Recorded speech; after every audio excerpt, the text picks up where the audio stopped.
Oh god, it's gonna be one of those days, isn't it? Hello everybody, welcome back to a brand new video. Today this is gonna be a little bit of a different video. This video is going to be kind of like a response video. Not really, well kind of, it's gonna be like a response video to a video that I saw on YouTube of the critical drinker who has been known, in my opinion, to make not that good of takes.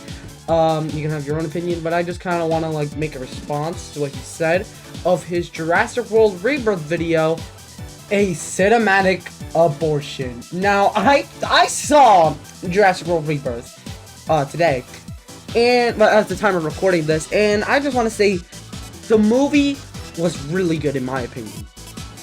It was not a cinematic abortion to what he says, but I'm just gonna go over to what he says. Please do not go over to his channel and spread hate. I'm just here to like give my thoughts and opinions of what he said. Please go check out his channel if you want, but do not spread hate.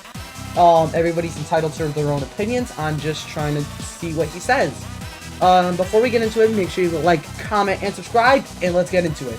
If ever there was a perfect example of Hollywood's ability to take a great concept and slowly run it into the ground with endless cash grab sequels, it's got to be Jurassic Park. The original movie was an all-time classic of modern cinema, seamlessly blended together a compelling script full of action, intrigue, and wonder, a great cast of characters who actually made smart decisions and acted like real human beings, cutting-edge visuals, and a story that dealt with thought-provoking ideas like the power and danger of science gone wrong, man's attempts to play God, and nature's ability to fight back. It was one of the first movies that I ever saw in the cinema, and probably the only film I went back to rewatch multiple times.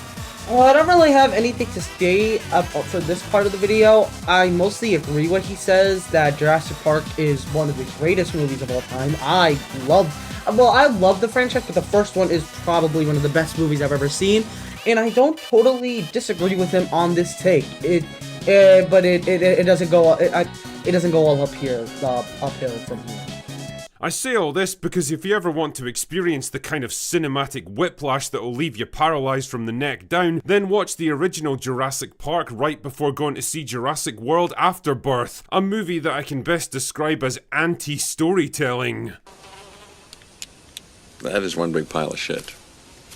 Driven by a paper-thin and completely nonsensical plot that takes forever to get going and eventually peters out into the most anticlimactic ending imaginable, a bloated cast of characters with no discernible personalities and nothing even resembling brains or common sense, played by actors who seem to have no idea why they're even in the movie, it's really nothing but a series of goofy, boring, and disappointingly bloodless action scenes that mean nothing, accomplish nothing, and made me feel, well, nothing. So you might be asking me, what do I have to disagree with him? This is his opinion. Like I said before, he doesn't explain how the story is dry, and we'll get into that later, because when he explains the story, I'll explain later, but he describes it very bare bones later. You'll see in a bit. Let's get the plot summary over with quickly so that Universal Studios can hit me with yet another frivolous copyright claim that takes a month to resolve. So the movie stars an affable-looking Scarlett Johansson as tough mercenary lady who gets recruited by shady corporate guy to lead an off-the-books mission to Monster Dinosaur Island, which is deep inside a quarantine zone, to recover genetic material they can use to create a new wonder drug to treat human heart disease, because dinosaurs apparently don't suffer from heart disease. No shit. You know why? Because dinosaurs don't sit on their fat arses all day staring at computer screens while shoveling chemical-laden crap down their fleshy gullets. This is false. They do explain why dinosaurs do not get heart disease. It's because they have to get the DNA from all the largest dinosaurs on the planet, because the largest dinosaurs on the planet have bigger hearts, which allows them to be less prone to heart disease. That's why they do explain in the movie. He's just making it sound like they don't, and he doesn't explain why, which I feel like you should if you're gonna give a review on the movie. But hey, what do I know? This is my first time ever making like a debunking video on someone. To help with the DNA extraction, they're bringing along Science Man, who's an expert in dinosaurs but has never actually seen one in the wilds. Oh yeah, and they charter a boat owned by generic sidekick guy to get them ashore. Things are going just great until they get a distress call from diverse modern family whose sailboat got attacked by water dinosaur. This part does not make sense to me when he says diverse modern family. How is that necessarily a bad thing of having a diverse modern family? I've taken a look at his channel. He seems to be like those content creators that get annoyed by wokeness and like gender swapping and race swapping characters in media. And this is a case where they're not gender swapping, they're just, or race swapping, they're just having a diverse modern family, and I don't understand why he's saying it like it's a bad thing. If it's just a diverse cast, you can have a diverse modern family. It's more realistic of what the world around us is like. I don't understand why he's talking about it like it's a bad thing. It doesn't make sense. What the fuck were they doing inside the quarantine zone? How did they even manage to get in there without being spotted? What father in his right mind would knowingly take his children into such a dangerous place for no apparent reason? Just don't think about it too much. The father and his two daughters and his daughter's boyfriend, they did not go to the island willingly. I forgot to put in the beginning of the video, major spoilers for Rebirth. But how they get to the island is that Mosasaur flips their boat overboard, and then they call an SOS signal, and then the boat comes, and then you just get warped into the island. The dad didn't willingly go to the island to put his family in danger. He went there because it was supposed to be a regular fishing trip, because the daughter is going to New York University, and he just wants to spend a little bit of time before his daughter goes away to university. And then they just get wrapped up in it. They don't willingly go to the island. I don't know why he's saying that the dad's intentionally putting his daughters in danger when that's not what he's doing. It doesn't make sense. So they rescue diverse modern family, but oh no, then they get attacked by the water dinosaurs, which forces them to drive their boat directly onto the rocks and wreck it. Fuck it, just go with it. And for some reason, diverse modern family all jump overboard and get separated from the others for the rest of the movie. But tough mercenary lady's not about to give up yet and decides to stick to the plan and recover the DNA, then get themselves onto a rescue chopper that will pick them up in 24 hours. Wait, if they have access to a helicopter, why didn't they just use that to get to the island instead? Just don't worry about it. In the movie, they have to use the boat because the boat is used to get the Mosasaurus DNA, because like I said, they need to get the three largest creatures' DNA. The Titanosaur, the Quetzalcoatlus, and the Mosasaur. And they say in the movie that they need to be within 10 inches to get the DNA of the Mosasaur. That's why they need to go on boat, because it's kind of hard to get close to a Mosasaur when you're a couple hundred feet above the ground. You're saying these plot holes. You're making it seem like there's these plot holes, even though they're not plot holes. You're intentionally leaving out details because you don't want anybody to call you out for it.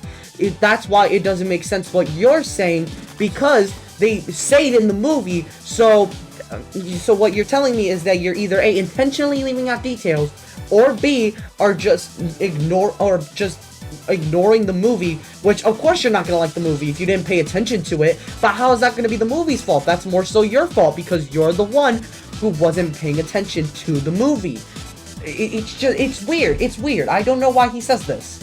But this isn't just any old island, don't you know? It's Monster Dinosaur Island, where they left behind all the genetic freaks that were too scary or dangerous to use in the original theme park. Wait, wouldn't that mean that their DNA is all corrupted and shit and too dangerous to use in humans? Don't worry about it. Also, why are most of the dinosaurs on the island perfectly normal looking and would have made excellent additions to the park? Don't worry about it. Again, you're trying to make plot holes where there aren't any plot holes. In the beginning of the movie, they completely retcon everything that happened in Dominion, because they say that the dinosaurs migrated all the way to the tropical islands and the tropical regions of the Earth because the cold environments were not good enough for their survival and they kept on dying out. That is why most of those dinosaurs were not brought there because they were intentionally messed up and their genetic code is messed up. It's because they intentionally went there and they were meant for the original park. And it is only the mutant dinosaurs such as the D-Rex and the Mutodons that are there, and their DNA is all messed up, and they were the ones that weren't intentionally for the park. That is the reason. You're intentionally leaving out plot details. That way you can make your point across and say that there's plot holes, even though you're giving half information. You have to give the full information in order to make your point. So they get the DNA and reunite with diverse modern family at an abandoned research base which is somehow still fully functional after 20 years. Then the Ryan Kinellosaurus shows up and eats shady corporate guy, and generic sidekick guy sacrifices himself to let the others escape, but then he turns out to be okay anyway because he survived somehow. How exactly did he manage to get away from the Ryan Kinellosaurus? Just don't worry about it. He was able to get away with it because he was able to put out the flare. They say in the movie that the D-Rex is attracted to light, and he had the flare to lure it away. And he put out the flare, that way it wouldn't see it anymore. And that's how he was able to survive, because he distracted it, and then the flare went out and the D-Rex couldn't see him anymore. That is why, yet again, you are leaving out plot details. That way you can make it seem like there are plot holes when there aren't any plot holes. Then they all leave and that's it, that's the movie over. Everyone in this room is now dumber for having listened to it. I award you no points, and may God have mercy on your soul. You know, my first thought when the credits rolled was, what the fuck was the point in this film? I mean, it's basically a bunch of people I don't care about going to a place I'm not particularly interested in to do a thing that doesn't really matter anyway. Remember in the beginning of the video when he said he was such a big fan of the original Jurassic Park movie?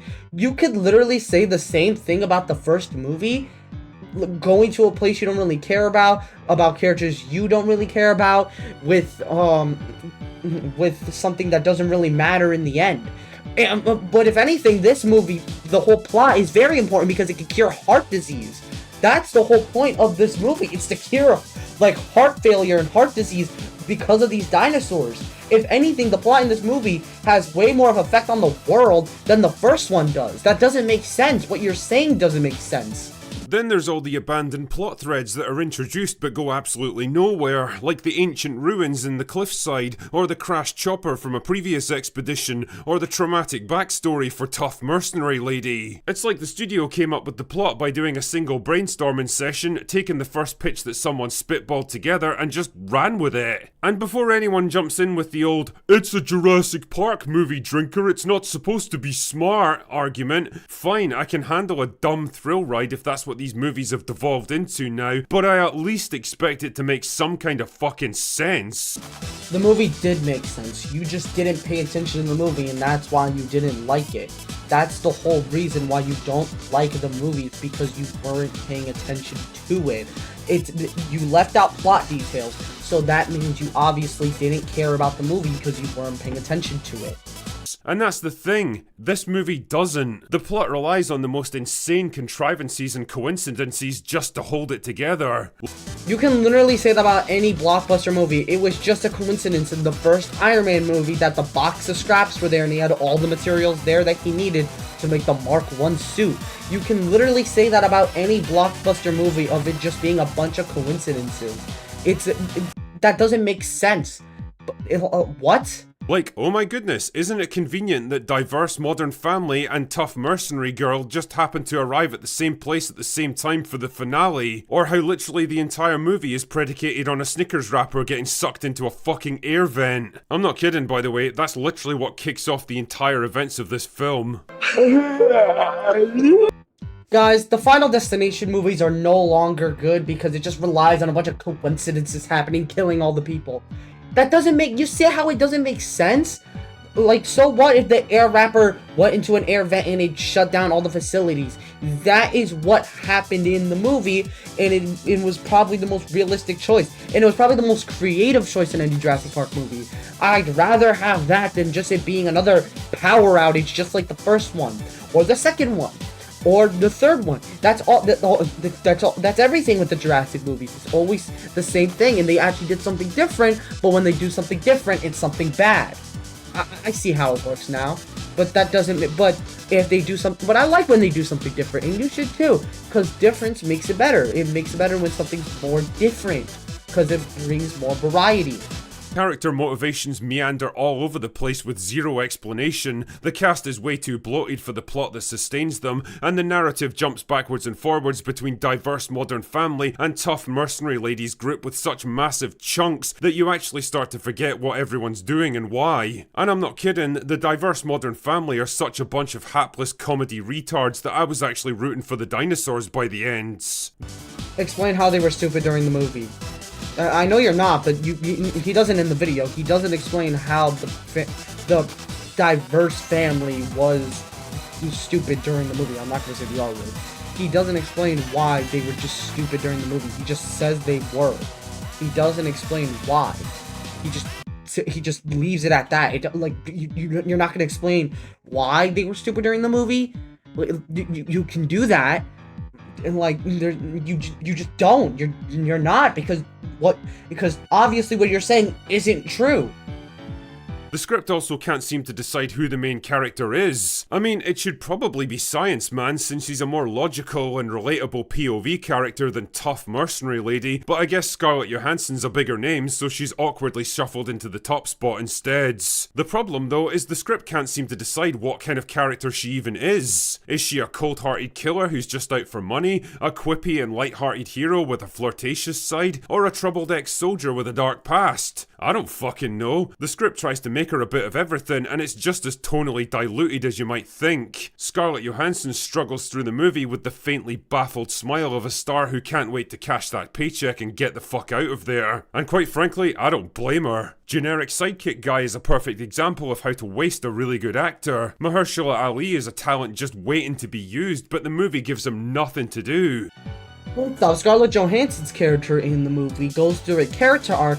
At first, she is just in it for the money. She's only going to the island and saving the dinosaurs for money. But at the end of the movie, she goes through a character arc, realizing that people could use the medicine, so she gives it away for free. And she realized everybody should have it accessible. She literally goes through this character arc, and he purposely leaves that out. For what reason? Because he wants to make it seem like there's a plot hole when there isn't a plot hole. It doesn't make sense. And with Mahershala Ali's character, he literally did the big sacrifice he tried doing a big sacrifice at the end until he lived. At the beginning of the movie, when they save the family that crashed their boat, he argues with the father, saying, "Oh, why didn't you protect them? Why did you make them go this far out at sea?" It's showing that he's willing to protect the kids no matter what cost. And then he does at the very end when the D-Rex is coming over the little girl. He distracts it with the flare because it's attracted to light. You're purposely leaving out details to make it seem like there's a plot hole. I don't know why you would do that if you're trying to get your point across, but I feel like you should do that. He's just kind of there, functionally identical to tough mercenary lady, with the same backstory and personality, and eating up a lot of character beats that should have gone to her instead. You know, it's really not that hard to come up with a fun story for a Jurassic World movie, but holy fuck, you'd never think so from watching this steaming pile of dinosaur shit. Jurassic World Afterbirth is everything I hate about modern cinema. It's what happens when a studio has too much money, too much resources, and absolutely no idea what to do with any of it. It's a movie that should have been aborted long before it emerged into the world, and if you value your wallet or your sanity, you'll skip this one and just rewatch the original instead. Believe me, you'll have a lot more fun.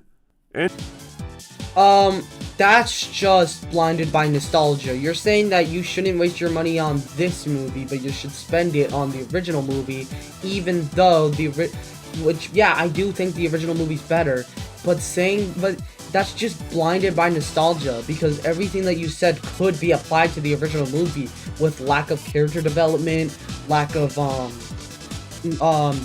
lack of story, lack of intelligence. Like, it's just a blockbuster movie, and everything that you said could be applied to the first movie.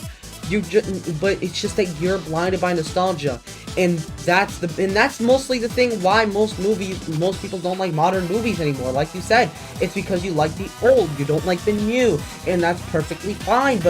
And that's probably why you don't like the movie, because it's not what you used to like. It's not. Maybe it could also just be you just grew up. You just grew, and like you said, you were like, you said that was one of the first movies you watched in the theater, which means you were obviously a little kid when that movie came out. It was probably one of the first ever movies you watched in the theater, and that, just because that was a movie you watched when you were little, doesn't mean it's good now. It's just weird. You have to let go of the past, and just let people have fun. Let families have fun. It's a fun movie. It's a fun time. It's just a genuinely fun time to watch. But anyways, thank you guys so much for watching this video. Remember, do not send any hate towards me or the Critical Drinker. We are both entitled to our own opinions. But yeah, it's my opinion, it's his opinion. We're both allowed to have our own opinions. I'm not trying to diss him in any way. I'm not trying to offend him in any way. I'm just trying to make him see a new point for this movie. But thank you guys so much for watching. Make sure you like, comment, and subscribe. And I'll see you all in the next one. Bye-bye.